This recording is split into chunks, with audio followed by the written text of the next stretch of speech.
اور مجرموں کو فیسلیٹیٹ کرتا ہے، آئین توڑنے والوں کو فیسلیٹیٹ کرتا ہے، یہ وہی ہوں گے۔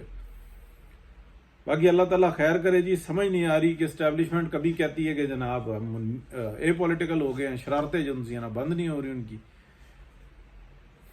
معذرت جی، اللہ حافظ۔